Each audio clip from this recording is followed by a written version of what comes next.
So today we're going to learn 5 ways to reverse a string using Python. The first step is to create a variable containing string, in our case, Young Wonks. Now we look at the different ways. The first way to reverse the string is by using the start-stop step indexing method.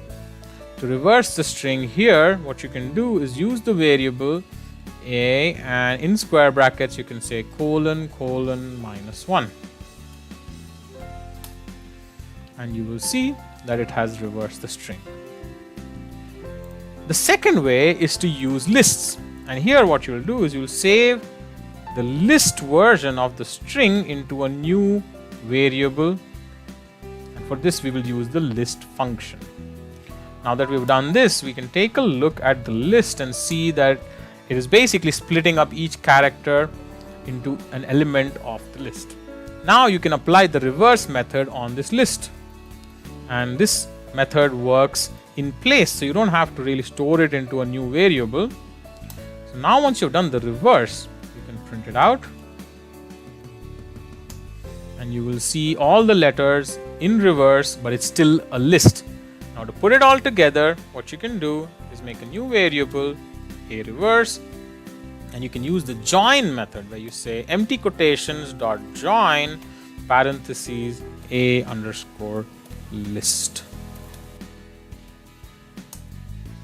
If you print it out, you will see the reversed version of the string.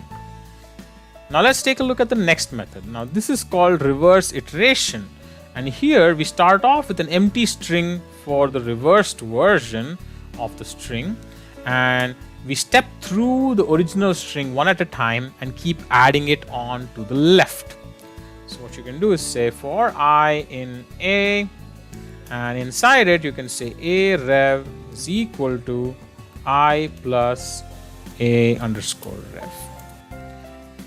So at the end of this loop, if you print out a rev, you will see it's the reverse string.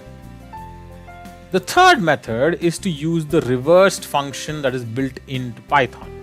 And for this, you can do this in one line and say a reverse is equal to empty quotations dot join parentheses reversed parentheses a.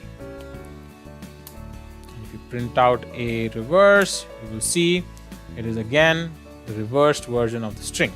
The last method that we are going to see is called reverse indexing, and now here we step through the original string using indices from the end till the beginning and join each time a letter to our empty reverse string.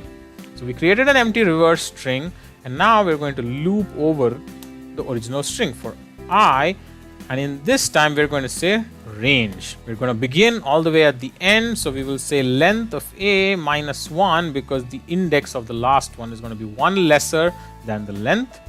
We're going to go all the way up till -1, and each time we're going to step -1. Here what we're going to do is we're going to say a rev is equal to a underscore rev plus a square brackets I, because we got to use the index. And at the end of this loop, if we print out a rev, we will see the reverse string. Thanks for watching the video, and stay tuned for more content from Young Wonks.